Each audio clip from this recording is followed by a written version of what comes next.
de converser avec toi, docteur Fils-Aimé. Je vais bien, je guéris tranquillement, je prends le temps nécessaire. Comme j'aime dire, j'apprends à vivre et quand c'est nécessaire, je réapprends à vivre. Et voilà, je suis en santé et la tête sur les épaules et on continue le travail. Mhm. Sauf qu'on t'a vu là où on ne t'attendait pas. Tu as inondé les réseaux de production musicale, hein, production au pluriel, qui valent la peine d'être consommées. Tiens, l'artiste en Merci. toi est né quand? Oh, je pense qu'il y a un artiste chez tout le monde Voilà, parce qu'on est tous des créateurs à la chez moi, base. c'est pareil. Ouais, et, musique ou d'autres formes d'art, je pense qu'il y a un artiste chez tout le monde. Mais moi, ça a commencé officiellement en 2018 à peu près. Mon père était président lorsque j'ai commencé à faire de la musique, mais Mhm, j'écrivais depuis ma jeunesse. J'ai participé dans des concours de poésie, de littérature et tout ça. J'avais même un recueil qui était prêt à être publié, je pense, vers les années, vers 2010-2011. Donc, mhm, déjà, j'étais dans le bassin, là, tu sais, de mhm. la création, de la créativité. C'est prouvé scientifiquement que la créativité est souvent un exutoire Mhm. pour la souffrance, c'est aussi une, une thérapeutique.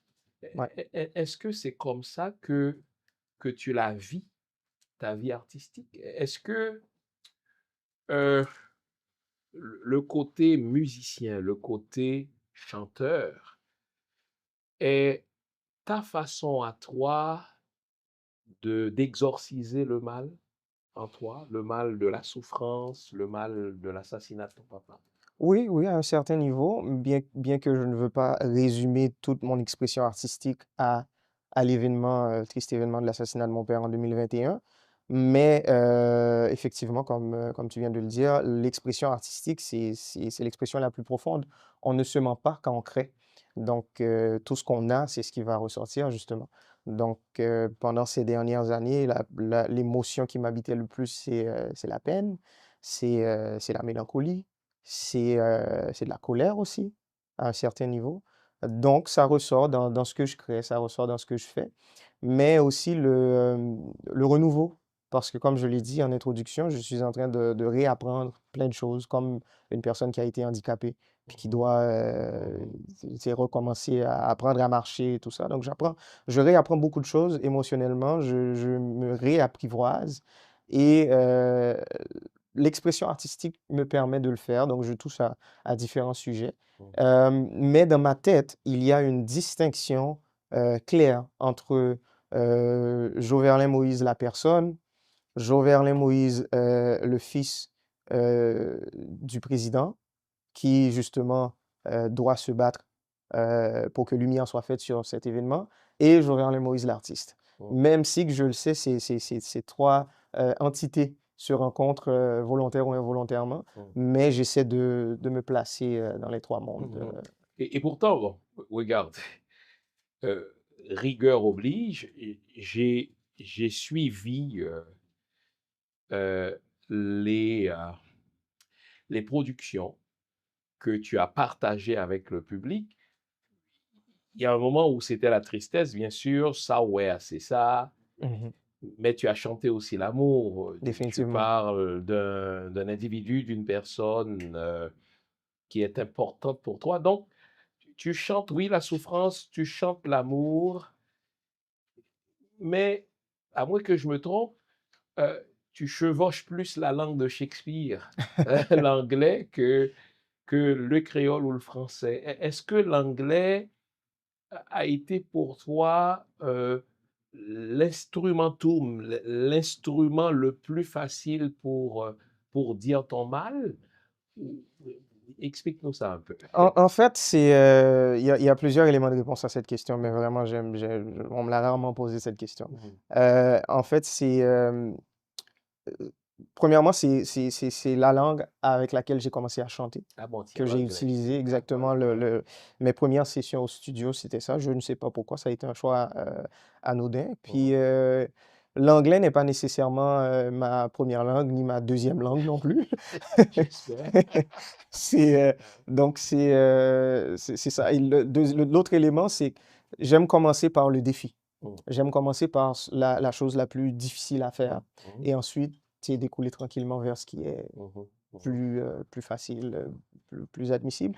Donc, l'anglais, pour moi, ça a été un défi personnel. Je me suis dit, écoute, pourquoi ne pas m'améliorer Mhm. en utilisant la langue? Pourquoi ne pas faire de la poésie Mhm. en anglais? Ça a commencé comme ça.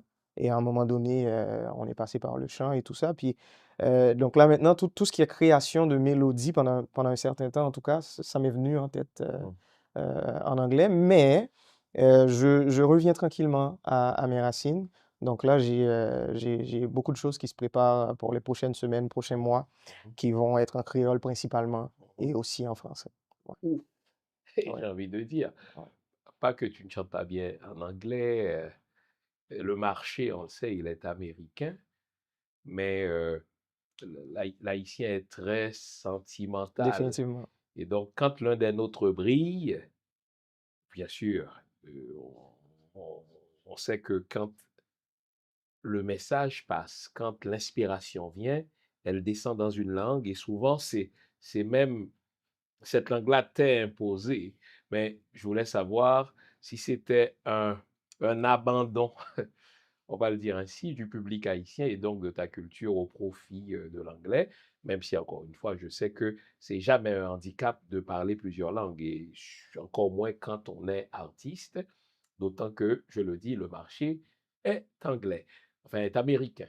Ouais. Alors, content de savoir que tu chanteras aussi, j'ai pas dit tu chanteras seulement, mais tu chanteras aussi en créole. Ouais. Ton public haïtien euh, ne pourra que s'en réjouir. Ouais, en fait, l'art, en ce qui me concerne, l'art, je pense que c'est universel, en fait. L'art n'a pas de langue. La langue, c'est primaire comme Mhm. forme de C'est un communication véhicule, hein? à un Mhm. certain niveau, Mhm. parce qu'on communique aussi les émotions, on Mhm. communique aussi le ressenti. Dans une chanson, par exemple, qu'on comprendrait absolument rien, on peut comprendre les émotions. Mhm. Donc ça, c'est la première des choses. Et en plus, euh, quand on se rappelle de nos racines, nous, Haïtiens, Mhm. nous venons de l'ouest de l'Afrique Mhm. et nous venons de sociétés où, en moyenne, ça Mhm. parle 5, 10 langues. Mhm. Donc, Mhm. on Oui, est, bien sûr. un enfant de 6 ans parle Mhm. 6, 7 langues, Mhm. c'est tout à fait normal Mhm. dans nos sociétés africaines. Mhm. Donc, tu sais, jouer avec la langue ne touche pas Mhm. nécessairement à l'art. Mhm. En ce qui me concerne, Mhm. l'art vient avant, Mhm. l'art vient en Mhm. amont. Cependant, oui, il faut rester attaché à ses racines, il faut rester attaché Mhm. à sa culture, Mhm. à son environnement. Ouais. Charité bien ordonnée commence par soi-même. Je veux dire à notre auditoire que l'entrevue sera bilingue, hein.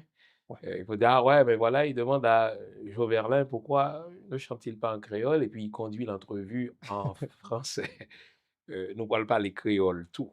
Yes. Mais il y a une dimension pédagogique à cette entrevue. Le monde était secoué par cet assassinat. Et donc, j'ai choisi de faire l'entrevue dans les deux langues pour que nos frères africains, avec qui nous partageons une langue passerelle, le français, puissent comprendre aussi, puissent suivre l'évolution du dossier de la justice là-dedans. Et l'invité et moi, nous nous sommes entendus de chevaucher les deux langues. Super. Ouais. On n'a pas les créoles, Bien sûr, nous ne parlons pas les créoles. nous sentimos pas les créoles, le Exact. français a tourné tout apprendre, mais c'est pas de l'aliénation que de parler une Exactement. autre langue. Donc, ce qu'on Voilà. dit, le combat, ce n'est pas la langue. Le combat, c'est la justice. La langue n'est qu'un véhicule. Quand on est initié, ce qui est convoqué, c'est à la fois l'aspect symbolique, mais aussi l'invisible. Donc c'est difficile pour moi de vous raconter. Mais par contre, ce que je peux dire, c'est que les initiations dans le vaudou, elles ont toujours un lien avec le fait de se perfectionner soi-même et de travailler avec les éléments de la nature visibles et invisibles. Quand on parle de vaudou et qu'on vous pose la question, quelle est la définition que vous donnez du vaudou?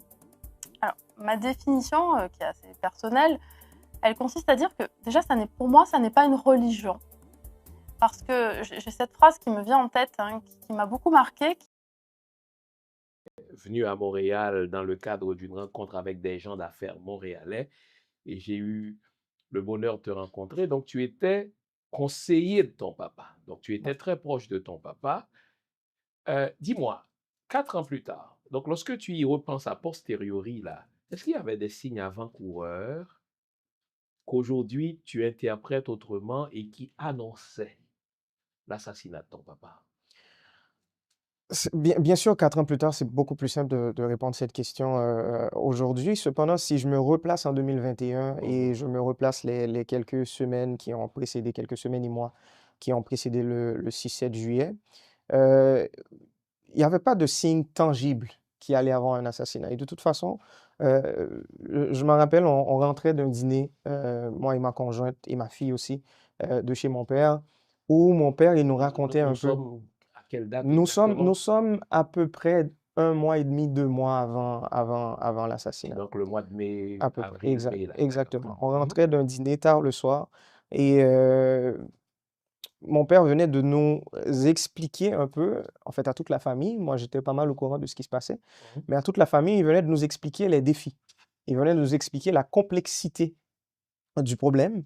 Il venait La de nous expliquer. complexité du problème ou bien de la fonction de président? Parce que si Non, tu dis du problème, j'ai le goût de te demander de c'est le quel problème, problème exactement. Tu sais, parle-t-on? le problème, je vais ouvrir la parenthèse, puis on Mhm, va refermer, puis on va mhm, pouvoir revenir là-dessus un peu plus mhm, tard aussi. Le problème lié au développement, le problème lié à l'autonomie mhm, du peuple haïtien. mhm, C'est pas un problème en ce qui nous concerne, c'est ce que nous voulons, mhm, mais cet élément-là représente un problème pour une classe économique, pour une partie du pays, une minorité, une toute petite minorité en fait, et même pour certains pays de la communauté internationale. On mhm, va en revenir aussi. mhm, Donc, il discutait de la complexité de la chose, il discutait tu sais, les éléments techniques, en parlant des secteurs clés comme le pétrole, en parlant des secteurs clés comme l'énergie et tout ça, ou encore cette histoire d'armement ou de financement de gangs de rue qui aujourd'hui est out of hand, mhm. ou encore de kidnapping à cette époque. Donc, il nous présentait un peu, il nous faisait le topo, OK? Et en rentrant ce soir-là, ma conjointe m'a dit, juste le fait qu'on sait tout ça, on est en danger. Juste le fait qu'on a toutes ces informations-là, on a les noms, on connaît ces gens-là, Mhm. on est extrêmement en danger.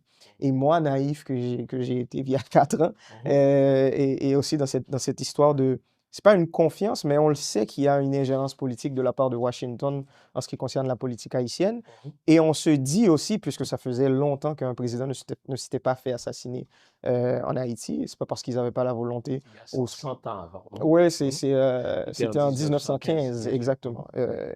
Euh, donc, Wilbraham Sam, Oui, c'est ça, exact, hein. exactement. Ce qui va tout de suite enfin, provoquer l'invasion et l'occupation du pays par Et Washington exact, pendant 19 ans. exactement, on Mhm. va y revenir aussi. Donc, il y avait en ce qui me concerne, il y avait une relation, je dirais pas de confiance, mais de, il y a un niveau de bénéfice du doute, on va dire, par rapport aux Américains. Et moi, j'ai répondu à ma conjointe, oui, je sais, mais les Américains ne vont pas permettre ce genre de choses. Tu vois, Mhm. pas au 21e siècle, Mhm. pas maintenant, pas en Haïti, pas à l'ère des réseaux sociaux. Mhm. Et bon, voilà, on sait ce qui s'est passé quelques semaines et quelques mois plus tard. Mhm. Donc déjà, on appréhendait la possibilité qu'il y aurait violence, mais pas à ce niveau-là, nécessairement. Et si tu vivais en Haïti à cette époque-là, il y avait d'autres signes aussi. Il y avait un moment de calme inhabituel pendant le mandat. Mhm. Parce que depuis Le pays LOC. depuis le pays LOC, Mhm. exactement, c'était l'enchaînement de pays LOC de Mhm. 2018 Mhm. à 2020, fin Mhm. 2020.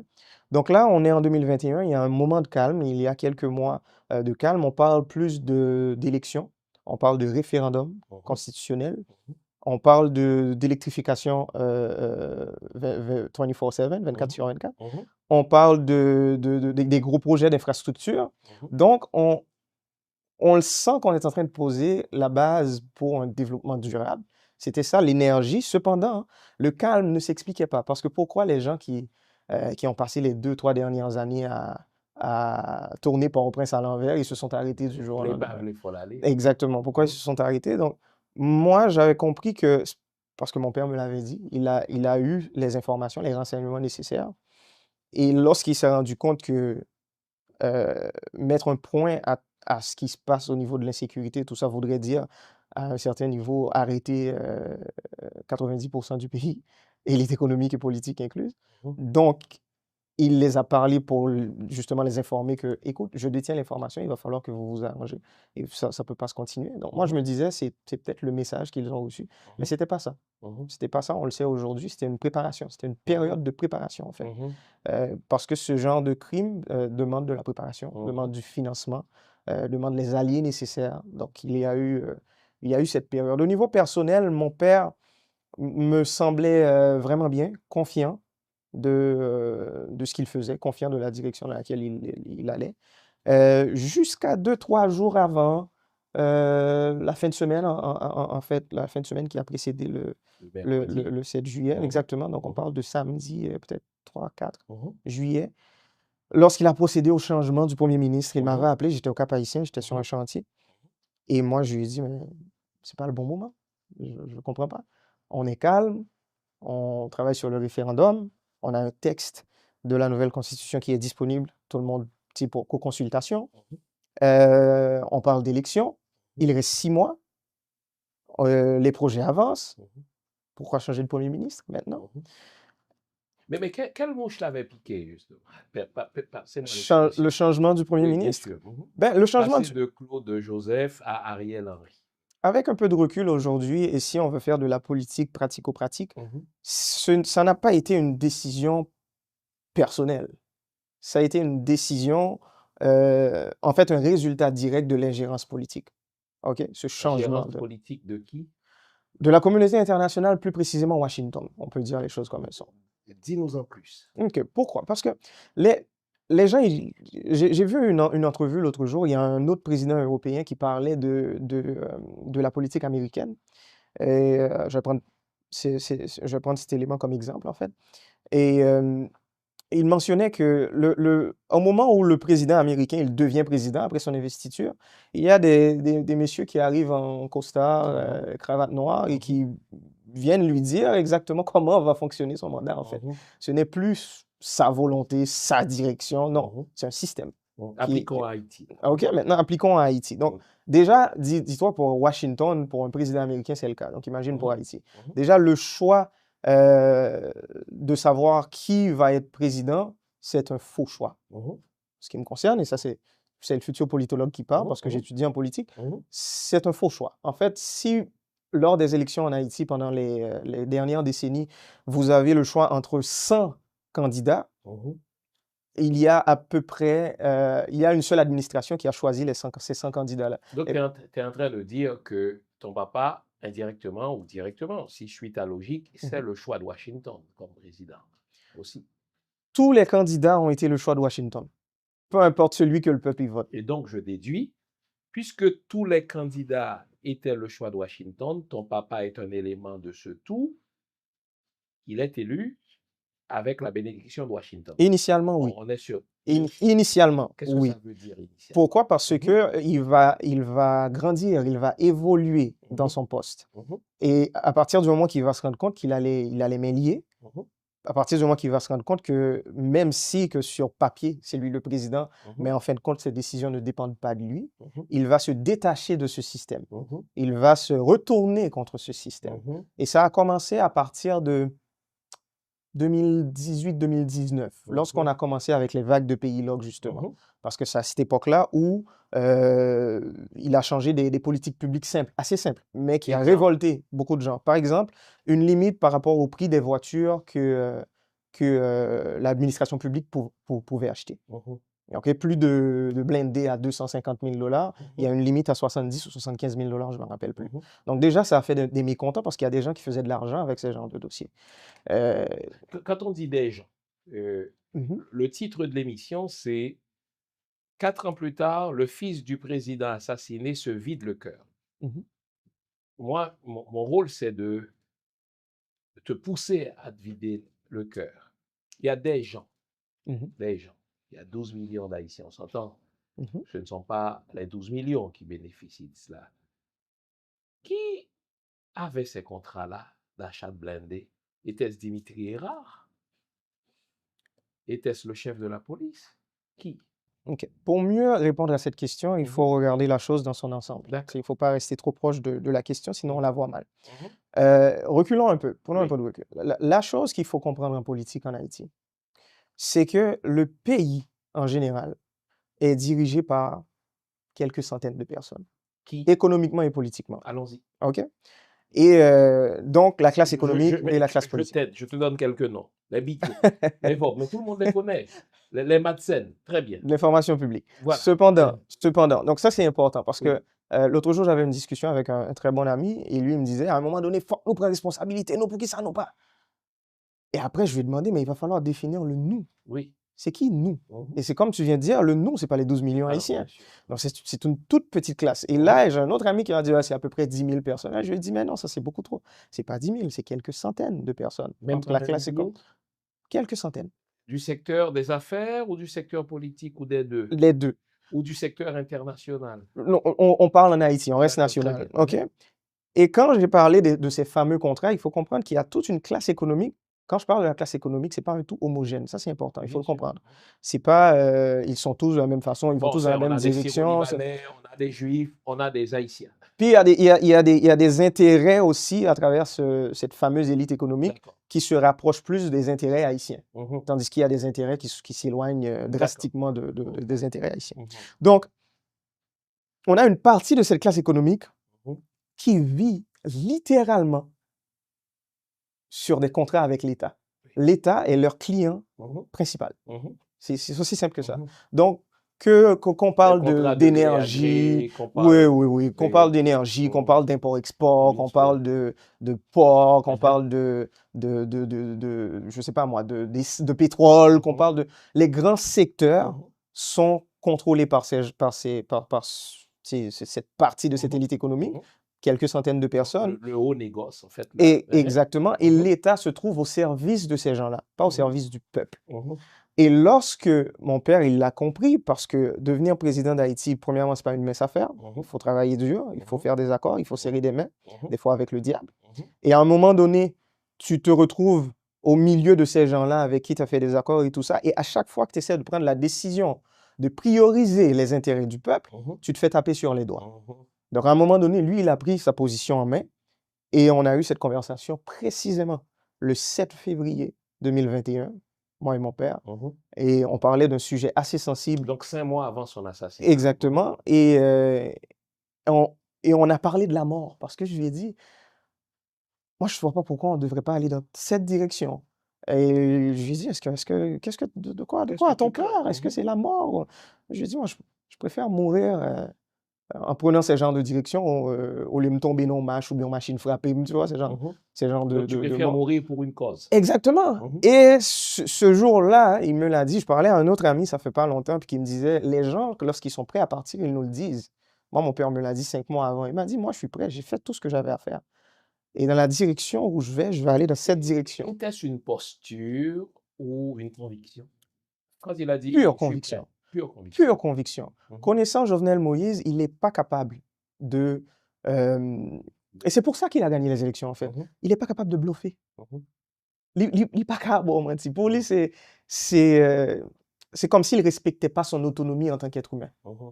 Faire les choses à moitié. Tout ce qu'il te dit, il te le dit, à 120%. Mhm. Et il prend la direction, il prend la direction. Hein. C'est simple que ça. Intégrité journalistique, mais intellectuelle oblige.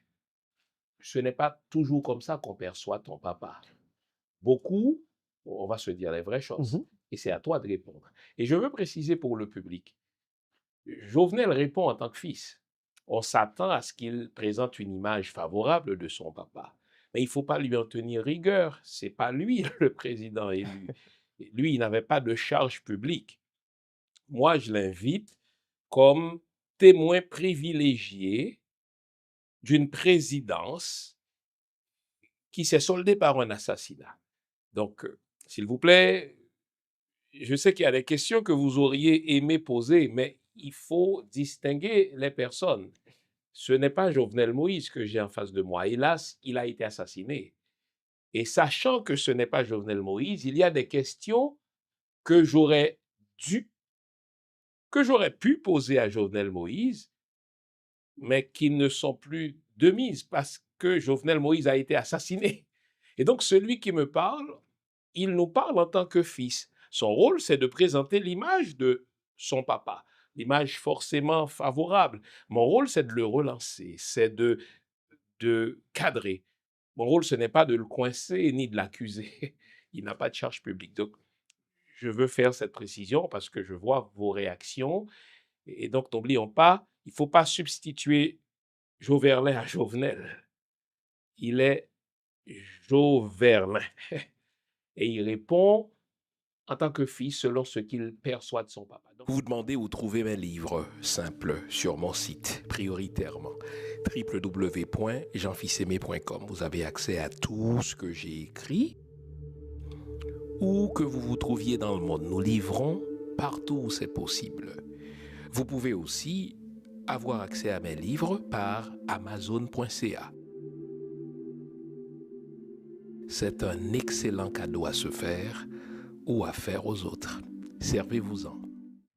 tu nous présentes une image de ton papa qui est un homme de parole et qui ne peut pas bluffer, qui ne peut pas mentir, avec égard, donc avec tout le respect que j'ai pour toi. Ce n'est pas comme ça qu'il est perçu. Que réponds-tu à ça? Deux choses, en fait. Avant de répondre à la question directement, je tiens aussi à le dire, c'est pas une correction, en fait, c'est Ouais. juste que je mentionne mon point de vue là-dessus. Lorsque je parle de mon père, je fais un effort particulier pour être le plus objectif possible. OK? Et je tiens aussi à le dire publiquement, avec mon père, on n'a pas toujours été d'accord avec tout. On a toujours eu nos différends. Comme par exemple, il y a certaines décisions politiques qui ont été prises. Moi, je n'étais pas d'accord, personnellement. Et Lesquels? activement, en fait. Ben, par rapport à la communication, par exemple. Parce que Mhm. là, tu viens juste de mentionner que c'est pas comme ça que les gens ils l'ont perçu. Et moi, j'avais compris que depuis début des années 2000, depuis le début de l'année 2018, en fait, Mhm.